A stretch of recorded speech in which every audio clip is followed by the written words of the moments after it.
दोस्तों, इस वीडियो में हम लोग डिस्कस करने वाले हैं कि स्टार्टअप करने के लिए या कुछ नया अपनी कंपनी खोलने के लिए क्या आपको वाकई में एक न्यू और यूनिक आइडिया की ज़रूरत है। इस वीडियो में हम लोग का थीम यही होने वाला है। तो चलिए स्टार्ट करते हैं। अगर आप स्टार्टअप के बारे में सोच रहे हैं या कुछ नया करने के बारे में, कुछ नई कंपनी के बारे में, कोई नया बिजनेस स्टार्ट करने के बारे में सोच रहे हैं और आप इस खोज में है कि कोई नया आइडिया आपको मिल जाए, कोई अच्छा सा आइडिया मिल जाए जिसके ऊपर आप काम करना शुरू कर दीजिए, क्योंकि लोग कहते हैं कि एक आइडिया आपकी ज़िंदगी बदल सकता है। तो क्या ये किस हद तक सही है?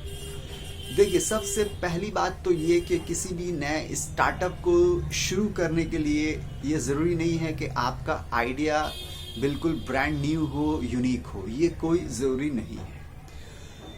आज आप ये देख लीजिए कि आज सबसे बड़ा जो सर्च इंजन है यानी कि Google was not the first search engine. Google से पहले बहुत सारे सर्च इंजन थे।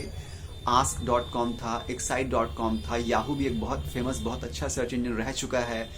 गूगल उनके बाद आया, मगर गूगल को देखिए आज सबसे बड़ा सर्च इंजन है और सबसे ज़्यादा most used, most popular search engine है। और दूसरे जो सर्च इंजन है दूर दूर तक लिस्ट में नज़र नहीं आते हैं। अगर यूज़र की बात की जाए, नंबर ऑफ यूज़र की बात की जाए, तो गूगल अकेला जितना यूज़र बेस जो है, तमाम जो सर्च इंजन बचे हुए उनको मिलाने के बाद भी उतना यूज़र बेस नहीं बन पाता है। इसी तरह सोशल नेटवर्किंग साइट की बात की जाए तो फेसबुक आज सबसे बड़ा सोशल नेटवर्किंग साइट माना जाता है। और आपको भी पता है कि Facebook is not the only social networking website and it is not the first social networking website either. Facebook से पहले बहुत सारे सोशल नेटवर्किंग वेबसाइट्स आने के बाद सक्सेसफुली चली, काफ़ी पॉपुलर हुई, काफ़ी उन्होंने भी मतलब पॉपुलैरिटी हासिल की, फेम हासिल की, मगर फेसबुक ने सबको बीट कर दिया और आज फेसबुक जो है मार्केट में बिल्कुल डोमिनेट होकर बैठा हुआ है। जैसे कि फेसबुक से पहले ऑर्कुट था, माई स्पेस था, फ्रेंडस्टर था, हाई फाइव था और भी बहुत सारे सोशल नेटवर्किंग वेबसाइट्स जो हैं फेसबुक से पहले आए थे और बहुत सारे फेमस थे, पॉपुलर थे, लोग उनको यूज बहुत ज़्यादा करते थे। मगर फेसबुक ने अपनी एक उसके बाद फेसबुक बाद में आने के बाद भी अपनी एक नई अलग पहचान बनाया और वो आज जो है सबसे बिल्कुल टॉप में आया हुआ है। तो इन दोनों एग्जाम्पल से और भी एग्जाम्पल्स हैं, आप अगर लेना चाहिए तो हम आपको और एग्जाम्पल दे रहे हैं। मिसाल के तौर पे आप मान लीजिए कि जिवामी को देख लीजिए। अब जिवामी जो है लॉन्जरी या ब्रा और पैंटी की जो वेबसाइट है, वो जो स्टार्टअप है जो 2011 में किया, रिचा कार लेडी जो उन्हीं ने किया। तो जिवामी का कॉन्सेप्ट क्या है? वो पैंटीज बेचती हैं, ब्रा बेचती हैं, लॉन्जरी बेचते हैं।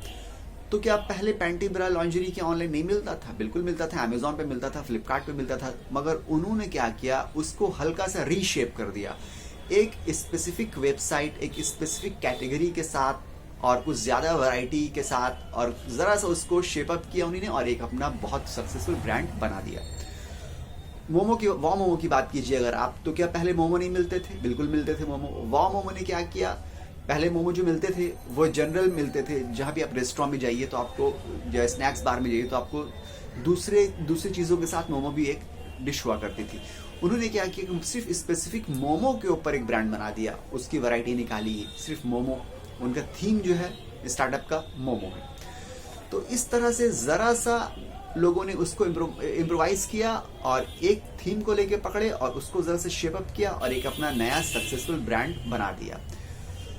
तो ये ज़रूरी नहीं है कि आपका आइडिया बिल्कुल ब्रांड न्यू हो। कोई ऐसी चीज़ आप निकालिए जो आज तक ना थी ना है, बिल्कुल आपने निकाला है। अगर आप ये सोचिएगा तो शायद पॉसिबल है कि कभी भी ऐसी चीज़ आप निकाल ही नहीं पाइएगा। आपको एज ए स्टार्टअप आपको इस टाइप का सोचना चाहिए कि जो ऑलरेडी चीज़ एग्जिस्ट करती है, अगर वो भी है, आपको उसके अंदर भी देखना है क्या कोई पेन पॉइंट है, क्या कोई प्रॉब्लम है जिसको आप एलिमिनेट कर दीजिए, क्या कोई प्रॉब्लम है जिसका सॉल्यूशन आप लेके चले आइए, क्या आप उसको और इम्प्रूव कर सकते हैं। जो एग्जिस्टिंग जो प्लेटफॉर्म है, एग्जिस्टिंग जो ब्रांड है, उसको आप इम्प्रूव करके क्या नया ब्रांड बना सकते हैं, या उसी को आप नीश आउट कर सकते हैं, नीश डाउन कर सकते हैं, उसी को आप किसी एक कैटेगरी के ऊपर काम करके उसको और ज़्यादा इम्प्रूव कर सकते हैं। इस तरह से आप सोचिए।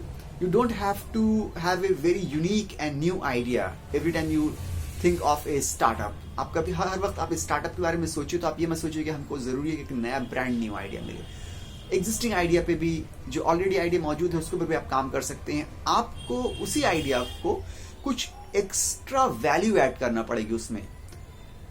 आप सोचिएगा कि जो ऑलरेडी कोई नया ब्रांड है, आप उसी की कॉपी करके उसी लेवल का एक नया ब्रांड या प्रोडक्ट लेके आइएगा तो फिर उसमें कोई खास बात नहीं रहेगी। आपको उसमें कुछ नया वैल्यू ऐड करना पड़ेगा, कुछ नई चीज ऐड करना पड़ेगी, जिसकी वजह से आपका ब्रांड जो है या आपका प्रोडक्ट जो है जो दूसरों से थोड़ा सा बेटर माना जाए और इस तरह से आप जो मार्केट को कम्पीट कर सकते हैं। ठीक है, तो बेसिकली इस वीडियो के जरिए आपको यही लेसन देना था कि अगर आप स्टार्टअप के बारे में सोच रहे हैं तो एक बिल्कुल यूनिक आइडिया, ऐसा आइडिया जो बिल्कुल एकदम आसमान से उतरा हुआ हो, इस सोच में नहीं रहिए।